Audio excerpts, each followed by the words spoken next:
Okay, so chapter 1 continued. Gandhi, Gandivam Sramsate Hasta Twakchaiva Paridahayate न च शक्नोमि अवस्थातुं भ्रम भ्रमतीव च मे मनः। हाथ में गांडीव धनुष गिर रहा है और त्वचा भी बहुत जल रही है तथा मेरा मन भ्रमित सा हो रहा है, इसलिए मैं खड़ा रहने को भी समर्थ नहीं हूँ। सो इसमें अर्जुन श्री कृष्ण से अपना मेंटल स्टेट को बता रहे हैं कि उनके हाथ से ऐसा लग रहा है कि उनका जो गांडीव धनुष है वो गिरने वाला है। उनकी पूरा body as if is burning और उनको ऐसा लग रहा है कि उनका मन डोल रहा है। उनका ब्रेन पे जैसे मतलब वो पावर रहा ही नहीं। अब आगे अपनी विषाद युक्त स्थिति का वर्णन करके अब अर्जुन अपने विचारों के अनुसार युद्ध का अनौचित्य सिद्ध कर रहे हैं। निमित्तानि च पश्यामि विपरीतानि केशव न च श्रेयोनुपश्यामि हत्वा स्वजनम अहवे।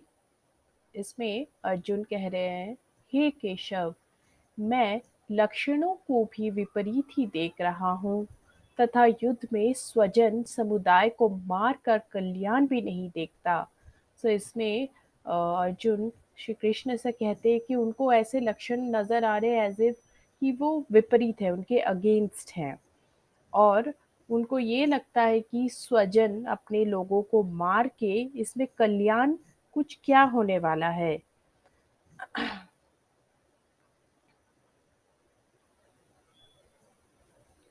न कांक्षे विजयं कृष्ण न च राज्यं सुखानि च किं न राज्येन गोविंद किं जीवितेन व। इसमें अर्जुन कह रहे हैं कि हे कृष्ण, मैं न तो विजय चाहता हूँ न राज्य तथा सुखों को ही। हे गोविंद, हमें ऐसे राज्य से क्या प्रयोजन है अथवा ऐसे भोगों से और जीवन से भी क्या लाभ है। तो इसमें अर्जुन कह रहे हैं कि अपने लोगों को मार कर ये जो राज्य मुझे मिलेगा उस राज्य का क्या मतलब है। ऐसे भोग का मैं क्या करूं जिसमें अपने लोग ही म, मर जाते हैं। प्रसंग अब अर्जुन स्वजन वध से मिलने वाले राज्य भोगादि का न चाहने का कारण वो आगे दिखला रहे हैं श्री कृष्ण को। येषाम् अर्थे कंसितां नो राज्यं भोगः सुखानि च त इमे वस्थितयुद्धे प्रणाम्स त्यक्त्वा दहनानि च पितरः पुत्रस्तथैव च पितामहः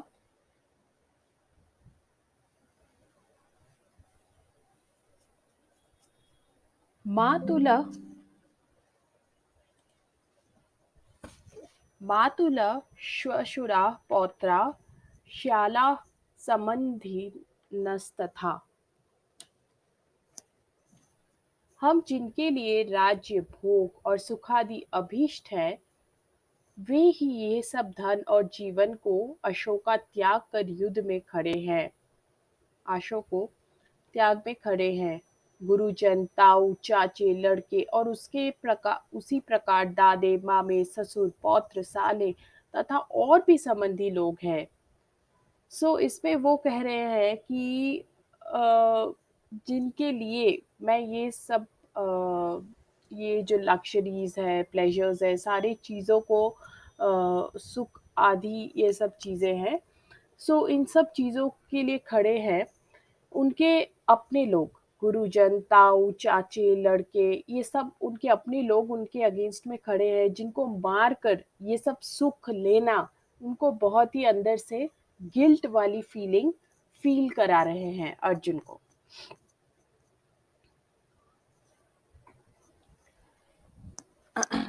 अब एतान् न हन्तुम् इच्छामि घन्तोऽपि मधुसूदना अपि त्रैलोक्यराज्यस्य हेतुः किं नु माहि कर्ते। इसमें अर्जुन कह रहे हैं, हे मधुसूदन, मुझे मारने पर भी अथवा तीनों लोकों के राज्य के लिए भी मैं इन सबको मारना नहीं चाहता, फिर पृथ्वी के लिए तो कहना ही क्या है। सो ये मधुसूदन मतलब जिन्होंने मधु नाम के राक्षस को वध किया था। तो मधुसूदन मतलब कृष्ण को कह रहे हैं अर्जुन कि मेरे मारने पर भी अ, अगर मतलब मुझे उनके मारने पे अगर उनके अपने लोगों को मार के उनको तीनों लोगों का भी राज्य पूरा दे दिया जाए, तो भी अर्जुन कह रहे हैं कि मुझे इनको मारने की इच्छा नहीं है। और यहाँ तो सिर्फ पृथ्वी की थोड़ी सी जमीन, थोड़ा सा राज्य ही है जिसके लिए वो अपने लोगों को मार रहे हैं। सो उनके अंदर में एक्सट्रीम गिल्ट की फीलिंग सरफेस हो रही है।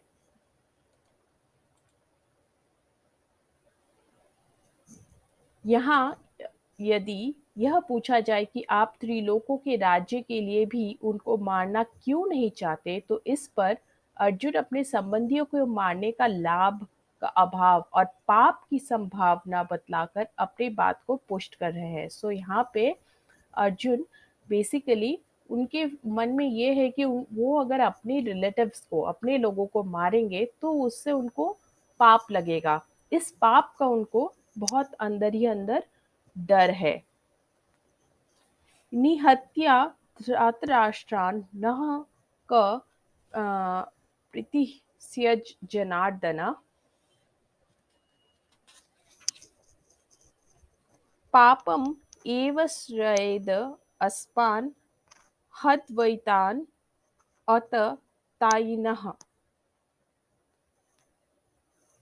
हे जनार्दन, धृतराष्ट्र के पुत्रों को मारकर हमें क्या प्रसन्नता होगी। इन अतताइयों को मारकर तो हमें पाप ही लगेगा।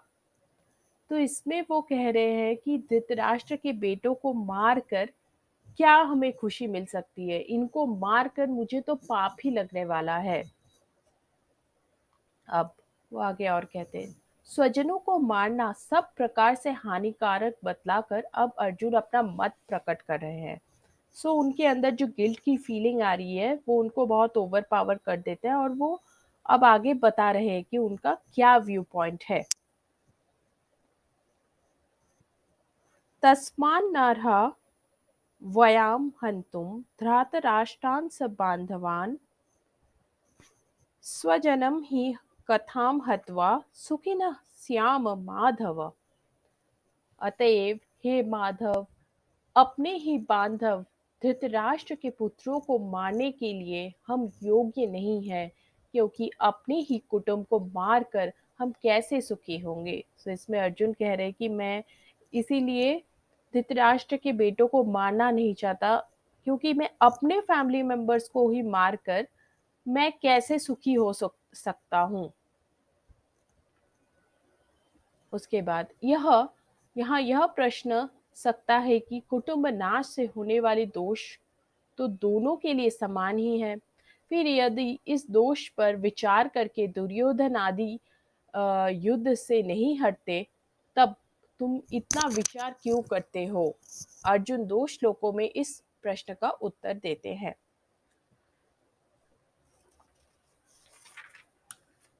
यद्यपि एते न पश्यन्ति लोभोपहता चेतासः चेतासः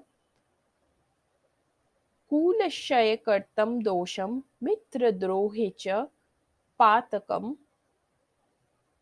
कथां न जनेयम् असम्मा अस्माभिः पापादस्मान् निवर्तितुं कुल कुलक्षयकृतं दोषं प्रपश् प्रपश्यद्भिर्जनार्दन। इसमें अर्जुन कह रहे हैं, यद्यपि लोभ से भ्रष्टचित हुए ये लोग कुल के नाश से उत्पन्न दोष और दोष को और मित्रों से विरोध करने में पाप को नहीं देखते, तो भी हे जनार्दन, कुल के नाश से उत्पन्न दोषों को जानने वाले हम लोग को इस पाप से हटने के लिए क्यों नहीं विचार करना चाहिए। तो इसमें अर्जुन कह रहे हैं कि दुर्योधन को पता नहीं क्यों दिखाई नहीं दे रहा है कि वो अपने लोगों को मार के पाप लेने वाले अपने सर पे। अगर दुर्योधन को दिखाई नहीं देता है तो नहीं दिखाई देने दो, लेकिन मैं तो इस चीज को देख पा रहा हूँ। मैं मैं ये देख पा रहा हूँ कि कुल की नाश होने का जो दोष है वो हमें लगने वाला है। ठीक है? तो ये सोच के इस पे लोगों को विचार करना चाहिए, इस पे मुझे विचार करना चाहिए, यही चीज़ अर्जुन कह रहे हैं।